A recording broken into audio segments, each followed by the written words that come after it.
Hello and welcome back to the KCC channel. I'm Rob and I hope you are having a wonderful day today. Today we're jumping into some Tales from Tech Support. Our first story today comes to us from Lorix in Oz. When a new IT department head steals the prestige email address from longtime employee and lives to regret it. Let's jump right in.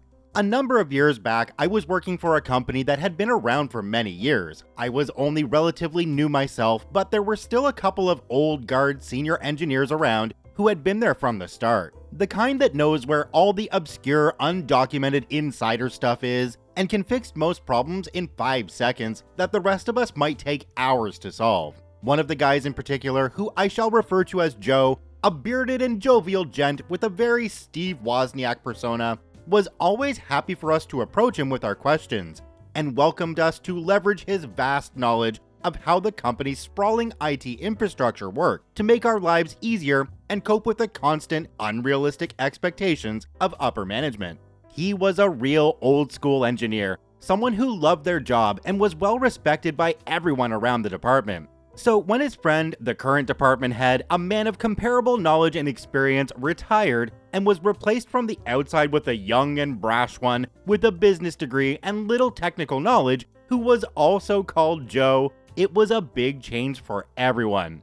Fortunately for us, he didn't interfere too much with the technical aspects of our day-to-day jobs, at least at first. When the company first started out, they weren't too concerned with formality when it came to email address policies. In later years, as the company had grown, they tightened the bolts with an official policy of issuing staff with a more formal address of firstname.lastname@department.countrycode.company.com. But those who were around from the early days retained their original name@company.com addresses as an alias. It was somewhat of a status symbol and sign of authority in the company to have one, and those that did would use that version as their sending address and proudly have it in their email signatures and on their business cards.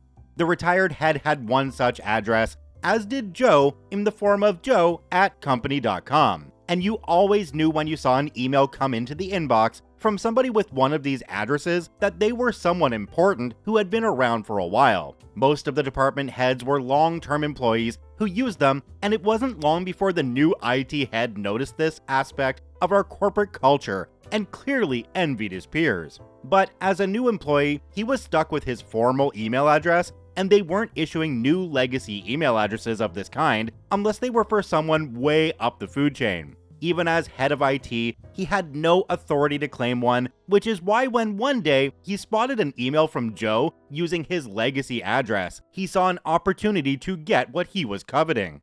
So as the tale goes, he called Joe into his office and had an exchange that went something like this. "Hey Joe, great work on the capacity report and getting it to me so quickly. We should be able to get approval from finance to expand our storage way sooner than I thought." "Not a problem. Is there anything else you needed from me for it?" "Nope, everything is there, thanks. But I happened to notice when you sent it through, you were using a different email address, a little different from the rest of the team." "Yes, that's the one I've always used from when I started, and everyone here knows to reach me at. Also, some of our older systems and scripts we still use from the early days were hard-coded to use it as well. So I'm still actively using it to get critical alerts. And I've got rules set up to forward them on to the relevant team addresses we use these days, since the only alternative is to budget a major project to go through all of our legacy stuff to change it, and we were never able to get approval for that with everything else going on around here. I've got no problem with that, but I was interested in getting one of those kind of addresses for me. It would make it easier for people to, know I'm the head of the department rather than just another employee here. My predecessor had one, so it should be no problem for me to have one as well too, right? Can you make that happen?" "I'm sorry, I wish I could, but it's HR that makes that decision, and it's their policy to only issue personal addresses at the top corporate domain level now for C-level recruits and their immediate assistants. You've been here for a long time. Surely there isn't a way or someone you know who can make this happen?" "I'm sorry. It's a decision way above my pay grade. I'd be happy to put a request in for you to the head of HR to see if they could do it as a favor, but I'm pretty certain what their answer will be. Okay, thanks. Do it and let's see what happens." Joe goes and logs the request, but of course the head of HR knocks it back, citing policy and not wanting to set a precedent even as a favor to Joe. Joe goes back to give the IT head the bad news. Joe knocks. Hey, you know that request I put through to try and get you a top-level email address? Unfortunately, HR have knocked it back. I did my best to try and push it through, but they were firm on our current corporate policy of not issuing any new ones except for those at the very top. Visibly unhappy. I'm sorry to hear that. Are you sure you did everything you could? Yes, it's out of either of our hands, unfortunately. Fine then. And Joe was right. There was no way that IT head was going to be issued with a brand new personal address. However, his position did allow him to authorize the reassignment of existing email addresses to staff, which was normally used to forward mail and alerts still being sent internally to staff who had left the company. He soon realized this was possible and formed a plan, calling Joe back to his office for another conversation. Hey Joe, you know how we can't get the new personal email addresses created, but we can still reassign an existing one into my name, right? Joe frowned. We can do that, yes. You have the authority to have the email address of anyone who has left redirected or assigned to anyone else if you so wish. Did you want your predecessor's address? I mean, we can do it, but it would confuse a lot of people if they saw your email coming from someone who is gone. What about email addresses of existing staff? Frowning harder and seeing where this guy was going. You do have the authority, but it would still confuse people, and you would be getting all the legacy alerts and notifications, which would make you responsible for ensuring they flow through to the right people when they arrive. I think I can handle forwarding a couple of lousy emails whenever I see them. I have a greater need for visibility here, and there's no business requirement for you to have one, so start the process of transferring Joe at company.com across to me immediately. Let me know once it's done so I can let everyone know. So poor Joe was forced to dig his own grave and give up the email address he had held since day one.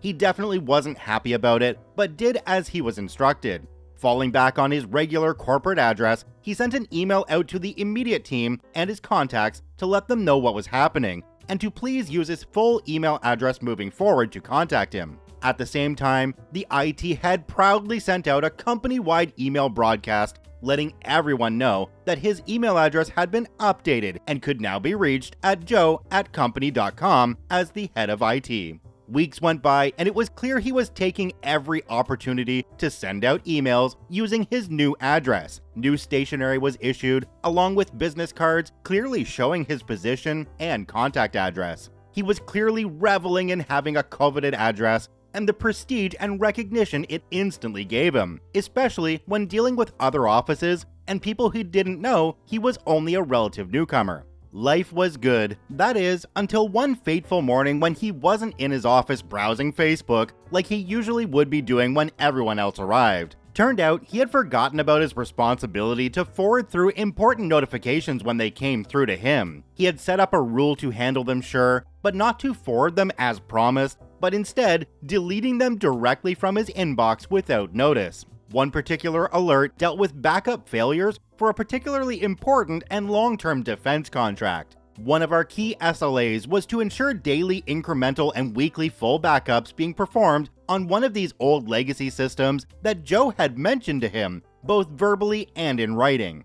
The media in an old backup unit had failed and was repeatedly notifying the issue.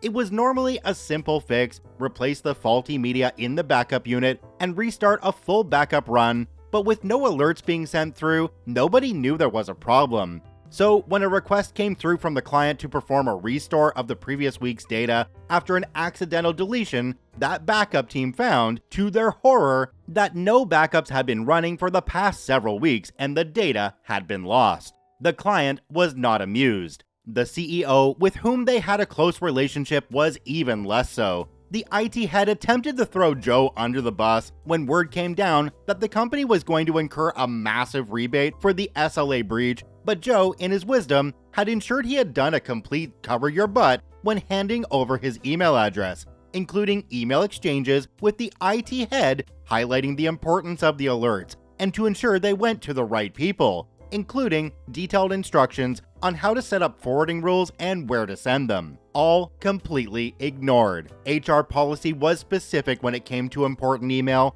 It was the clear responsibility of the recipient to ensure they were handled accordingly and the IT head had clearly failed in his accepted responsibilities. He didn't last probation and was gone within the next month. Everyone was wondering who we would be getting in the position next. HR and management were tight-lipped on the topic, and there was plenty of speculation within the department about what might happen next. But everyone was smiling when they walked in on the Monday to see Joe sitting in the IT head office. In the wake of what happened, management decided in their wisdom that the IT department should have a head who actually knew something about IT, and tapped Joe to take the seat. He hung on for a few more years before retiring or moving on, but during his tenure, he was one of the best IT managers I have ever worked for, and the position didn't change him from being the friendly, helpful, and supportive teacher that he was. I was sad to see him go, but while he was still with us, I always smiled when I saw his emails coming through to us from the old, friendly address of joe@company.com, which he had reclaimed and had been returned to its rightful owner. You'd think when this new IT head heard that all of the critical alerts come into that email address, and that old Joe was happy to deal with them, that they would have just said, that's more bother than I need, and would have just changed their mind. But old Joe, well, he just gave the IT head the rope that he needed, and the IT head did the rest. Do me a quick favor and take a look down below the video. If that subscribe button's still red, it means you're actually not subscribed to the KCC channel. Please hit that subscribe button for more daily Reddit stories. Our next story today comes to us from 5th Degree Burns. I installed my old computer from 2 computers ago onto this computer, and now it's very slow. Let's jump right in.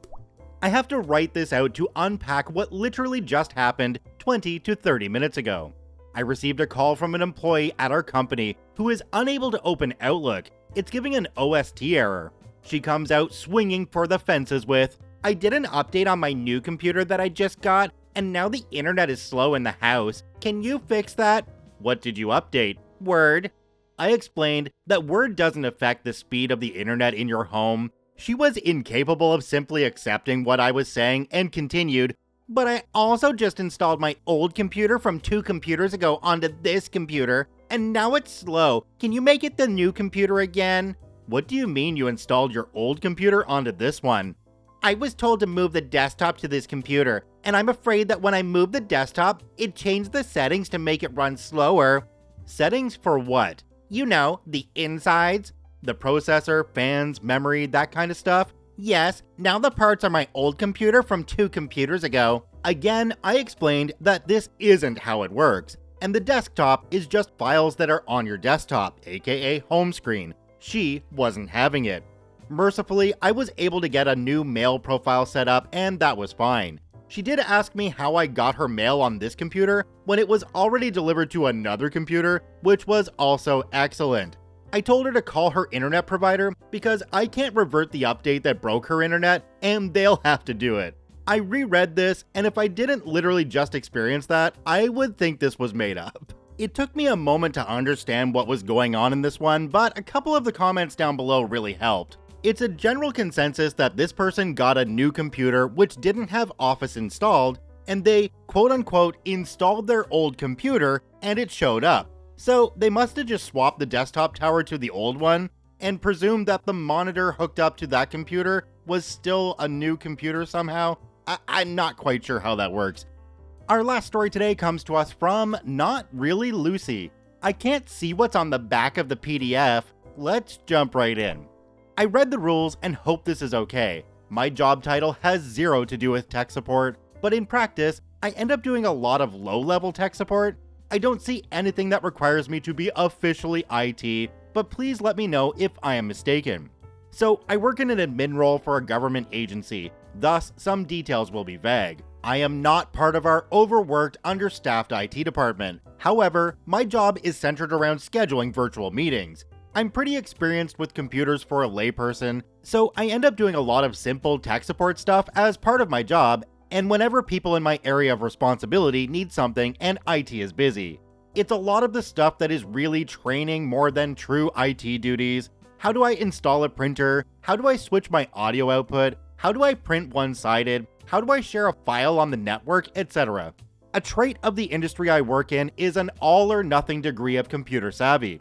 Some people enter the agency in a non-admin role. No computer skills are required for the job, and very limited computer use is needed. However, as they move up in their career, there's a level at which it's possible to switch from virtually no computer use to virtually all computer use. This transition is a struggle for some, but most muddle through enough to be able to do their jobs. They're usually the ones who need help when I ask them to do computery stuff. One such coworker, Bob, recently went 100% telework. It hasn't been as rough as it sounds, because his telework exempts him from my meetings, so I don't hear from him very much. However, I sent out a mass email with a PDF attached recently, and Bob received it. The PDF was a form. Instructions on the form were, if you want XYZ, please fill out the back of this form. The following conversation happened over email. I wasn't provided a printer for telework, so I can't print the form. That's okay, you won't need to give the form out while you're teleworking. Yes, but I want to know what the back says in case I get questions about it. Okay, sounds good. I mistakenly thought the conversation was over. So how do I print it? Are you mailing me one? Why do you want to print it? So I can see what's on the back. It's on page 2 of the PDF. I already read page 2. I want to know what's on the back of page 1. If you printed it, page 2 would be on the back of page 1. So page 2 is what's on the back? Yep. I swear with some people, you just need to figure out the right way to say it so it clicks in their brain. Well, OP, there's not a whole lot I can say about this one, but I'm glad that in the end, you both ended up on the same page. Check out all 3 OPs linked in the description down below. I thank you for watching. I hope you have a wonderful day, and we'll see you tomorrow.